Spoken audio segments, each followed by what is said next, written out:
Hi, my name is Jim Snider. I'm with Caldwell Banker, the JTRE team. This is kind of one of my first videos that I'm going to do. I'm going to talk a little bit about some washing machine maintenance.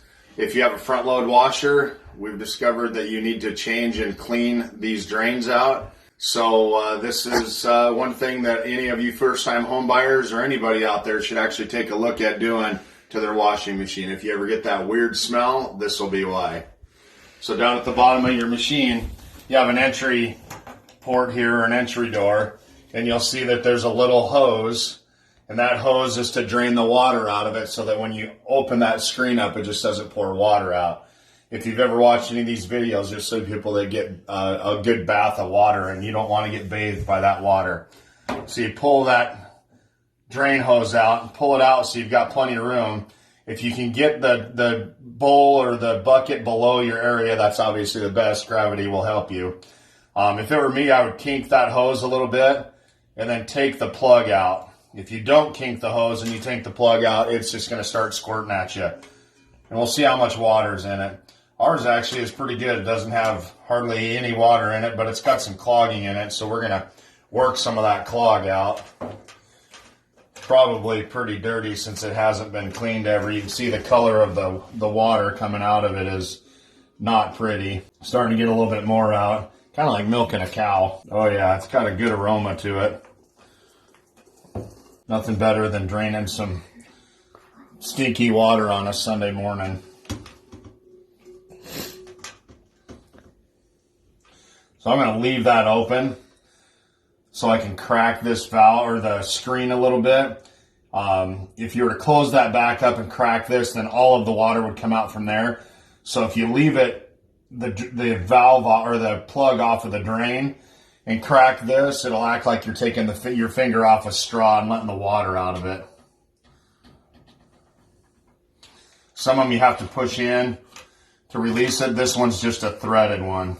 And see, we're getting some water out of it. So I've definitely got a clog in that drain. So we're going to let it drain for a little bit.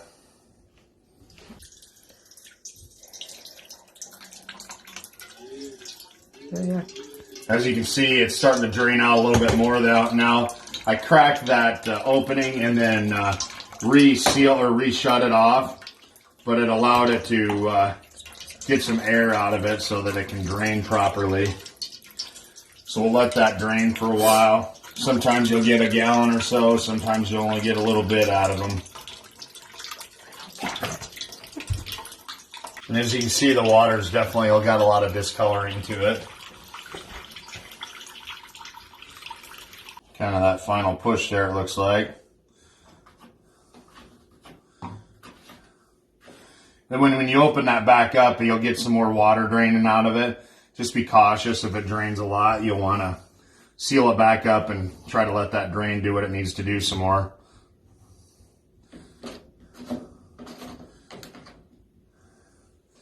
As you pull it out, you'll see whatever you have accidentally put through the wash. But most importantly, you'll see a lot of soap scum, some hair. This particular one has a BB in it, or a ball bearing. More than likely that was from when my son was living here. He works on cars and hot rods, and it looks like a bearing out of something. All right, so after you've cleaned off your screen, like I said, pull all the hair out of it and any hard objects before you clean it out or wash it out in your sink. You don't want all that hair and debris going down your garbage disposal. But clean it off with the soapy water. Make sure you get it all out. Clean this gasket real good, just to make sure that it'll seal well when you put it back into there. And then I like to clean this port out where that drain goes, or where the screen goes in there, to get any debris out of there as well.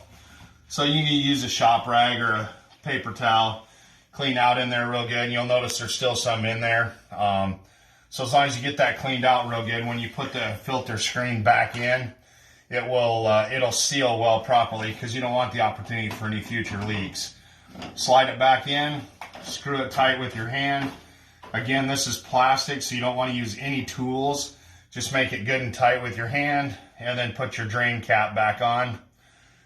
slide the hose back to inside of the wash machine and make sure that's seated in the right position, and close up your door, and then you're off to the next one. Don't forget, guys, my name's Jim Snider. I'm with Caldwell Banker in Cedar Rapids, Iowa. And any small home projects or maintenance issues, I'm here to help you. Look me up on Facebook if you have any questions. Thanks.